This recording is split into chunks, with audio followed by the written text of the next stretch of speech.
What's something that's happened to you that sounds fake, but unfortunately isn't? These are Reddit's best answers to that question. Years ago, I broke my right foot. After 6 weeks in a boot, I was leaving the orthopedist office boot-free. Just me and my own 2 feet, raw dogging the ground. I was so excited to drive home now that I was out of that dang boot. And then, on the way to the car, I stepped off the curb, rolled my left ankle, and broke it. Oh my gosh. Bro turned around, walked right back in and said, "You'll never guess what." A huge tree branch fell through the roof in my bedroom during a storm, and about a minute after that, a couple of raccoons fell into my room. I mean, imagine trying to tell your mates that. They're just obviously not going to believe you. That's ridiculous. My grandmother prevented the neighbor boy from kidnapping our next door neighbor. Our house was the bus stop. I woke up sick that morning and didn't go to school. Grandma was the neighborhood grandma, and she kept an eye on the kids that were at the stop every morning. She was watching the girl at the corner. She was the only one riding that morning. Looked back, and she was gone. He was dragging her across our backyard with a knife to her throat. My grandma ran at him, screaming and throwing rocks at him while I called the cops. She won Citizen of the Year in our city. What a woman. I mean, she's definitely saved someone from absolute trauma, and she may well have saved someone from death, let's be honest. That's crazy. Fair play to her. I was dragged out of a tent in my sleep by a pack of dingoes on Fraser Island in Australia. Wow. What is a dingo? I don't actually know what that is. Are they kangaroos? What is a dingo? Is it a bird? Oh, okay. Just in case anyone doesn't know, and I didn't know this myself, dingoes are wild dogs in Australia. I woke up to a weird feeling at my feet and saw that they were chewing on my toes through the sleeping bag. One of them was standing on my hips or on my stomach, staring at me in the face. Now, I'm not a fighter, but I hit him with such a punch on the side of the head, like a perfect right cross to his cute little face. He went flying sideways, which spooked all the others, about 4 or 5 of them, and with a few kicks from my bagged up legs, they scuttled away. I went back into the tent to find my then girlfriend still asleep and snoring away. The next morning, I went over to our tour guide fella, a massive Aussie dude named Tony, and told him what happened. And he asked, "Did you see which one it was?" I mean, goodness me, Tony's got a little bit of banter. Wait, oh, yeah, no, he's actually being serious. Funnily enough, I did. He had a yellow and blue tag in his ear. They're all tagged on the island, and I remembered because they're the Wicklow colours where I'm from. And Tony just said, "Ah, yeah, that cunt." Of course he did. I ended up punching quite a bit of wildlife in my year there, but Australia definitely started it. What sort of story is that? That'd be phenomenal, really. In 1986, my parents planned a trip to Disney in Florida. A random man, again, tried to kidnap my half-brother by snatching him and running. He was tackled. My brother was safely returned to us, and nothing happened to the guy as he disappeared into the crowd. Wow. Fast forward to 1989. In Ohio, at a pop-up circus in a field, I was given change to go and get popcorn. A man dressed as a clown approached me, and after several long minutes of small talk, grabbed me. Bystanders saw the ordeal, and a random man with exquisite sideburns chased down this man who had thrown me into his pickup truck and gunned it. Mr. Sideburns and another man were able to pull him from the vehicle and stop the truck as it rolled into a parking lot and hit several parked vehicles. I was actually fine other than some forehead scrapes from hitting the dash. The clown wasn't a circus performer or associated with the circus. He was an opportunistic predator. I can't even say that either of these events were the worst part of my childhood. Also, F clowns. I mean, yeah, I can agree with that last bit. And as for your penultimate sentence, well, that is very sad. Not me, but my uncle. He was in Jamaica when his wife, who was doing fitness classes, died due to a perforated bowel from a meal at the resort. Sorry, I feel like I've started that off in like a jolly way. She died due to a perforated bowel from a meal at the resort. I mean, that is awful. That is absolutely awful. Sorry. The authorities drove him to an ATM and told him he's going to be suspect number 1 if he doesn't pay them, and he'll never have his wife repatriated to the US. So first of all, your wife dies suddenly, and now you're getting destroyed by corrupt cops in Jamaica. What a holiday. He complied and they took him back to the resort. Oh my goodness me. Now, unbeknownst to him, T-Pain was also there and caught wind of the situation. He worked magic with his connections to keep my uncle safe and bring my aunt home for a funeral, as well as providing his bodyguard protection to my uncle. Wow. To this day, almost 2 decades later, they will video chat on holidays like Easter to talk. And in my view, that man is a saint to our family. Anytime he's in town, they'll meet backstage before one of his concerts and they'll have a big hug. One time he met his family. I will never forget the kindness this man has shown over decades. It's insane. And you know what else is insane? There's a picture here of T-Pain hugging my uncle. Wow. There we go. I mean, first of all, so sad to hear what happened to your uncle and obviously your aunt, but T-Pain, what a man. Is there any proof that this is definitely who you say it is? Let's just have a little check.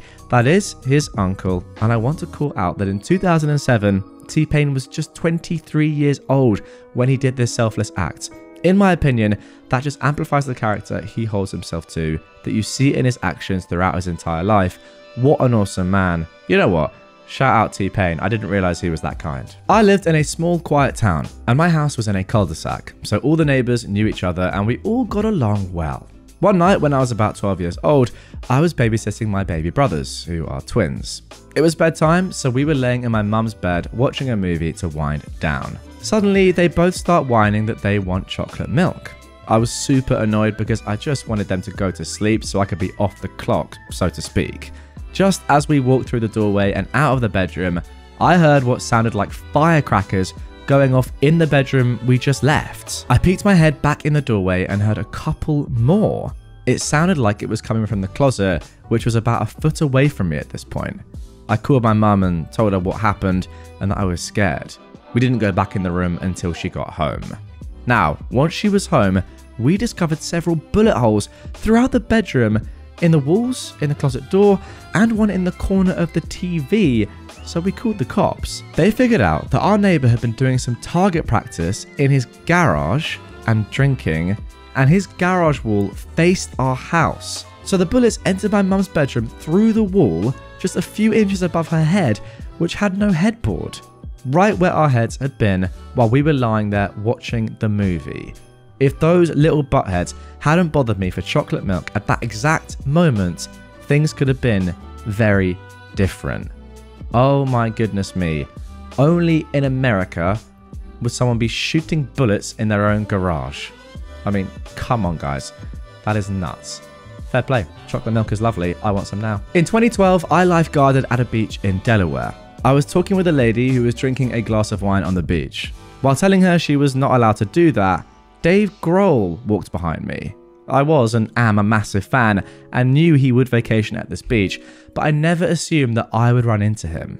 In the moment of being absolutely starstruck, the lady goes, "Oh, you're a fan of Dave, I see."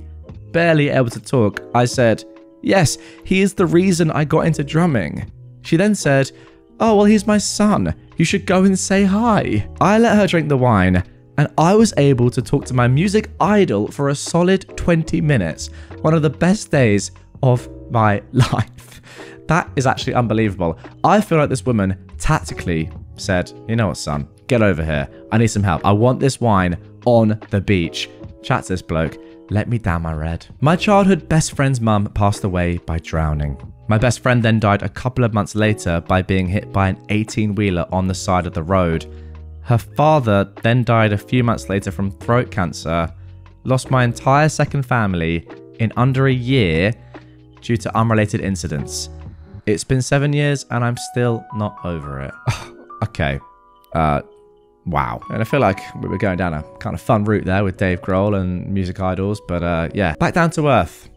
Genuinely, yeah, all I can say is very, very sorry to hear that. But hey, moving on to something a lot more fun. I was hit in the head by a bowling ball on a trampoline. There we go. 911 hung up on my cousin because they thought it was a prank. That is actually so... I mean, to be fair, imagine that phone call. Can you actually imagine? You know what? Let's recreate it. How would that phone call sound? 911, what is your emergency? Yeah, you see, I just hit my cousin in the head on the trampoline with a bowling ball. Can you come and help? Yeah, sure you did, pal. And then just hangs up. There we go. I was thrown off a motorcycle on the interstate when I was 22 months old. Yes, months. My parents thought I was dead because my head was ripped open, skull too, but took me to the hospital anyway. They actually thought you were dead. Oh god. ETA, this happened in the Midwest, US, on an interstate. They thought you were dead, but then you actually survived and, you know, clearly you're able to do all this stuff. I mean, hopefully live a normal life. You can comment on Reddit at least. Jesus. Traumatic, that's for sure. I broke my humerus while sitting stock still at my computer desk. Bone cancer had eaten through it, and it chose that moment to just snap in half. 0 out of 10, do not recommend. Oh my god. I mean, that's not very funny. Bone. Edit, just to answer some questions and to get past that disgusting joke. I did not realize I had cancer at the time. This was how I found out. You found out you had cancer by your bone breaking. I mean, I guess it makes sense, but Jesus. I had my elbow resting on the armrest, so I imagine the pressure was what finally did it. I'm okay now, almost 10 years, in remission. There we go. That's good stuff. Not mine, but a friend's story. When she was about 5 or so, she was at CVS with her dad when someone robbed the store. While the robber is pointing a gun and yelling at everyone to get on the ground, her dad, being an Asian man born in Asia, says, "Happy Halloween," because he thought it was a costume. This happened in November. Okay, there we go. It's taken this long, but that is finally like a laugh out loud moment. This is hilarious. Yes, it is. I mean, I really want to know what happened next. Jesus, that is so good. The robber must have been like, what? Maybe they were just so confused they just dipped out. They were like, I can't deal with this. This is too much. What is going on? I've randomly come across not one, but 2 people attempting or about to attempt to unalive themselves. These answers are very, very, you know, there's a spectrum here. And I feel like we're jumping from one end to the other very, very consistently from the first Reddit post to the next and so on. But nonetheless, let's carry on. Didn't know either of them. Both totally different locations. Both times I was just living my normal life and then suddenly I'm trying to stop an unalive moment. The ambulance came and got the one. The other one, after a very long talk down, ended up taking off upon realizing I had dialed 911 so the operator could hear what was going on. I mean, fair play, you've legit saved lives of strangers. That is actually unbelievable. I mean, yeah, it's pretty dark, but that is nuts. I hope that makes you feel good about yourself, because that is one of the most unbelievable, like, impressive things you could possibly do. Fair play. Like, don't get me wrong, it's a very sad situation, but to do that and save at least one life, I mean, probably 2, it sounds like, that's unbelievable. Fair play to Dogs and Guns. Great username. There's a lamb that hates me and goes out of its way to kick only me when I visit my father's farm. This is what I mean. Look, can I get this both on the same thing? We go from Dogs and Guns to that. Sad campaign. That is the beauty of Reddit right there. Right there. I was cuffed and thrown in the back of a cop car after being accused of stealing cars while walking through a bowling alley parking lot. I was 12. You know what? 12-year-olds, yeah, maybe they're not legally past their driving test, but I reckon they're some of the best drivers out there. You see them whipping around on go-kart courses. They're just flying.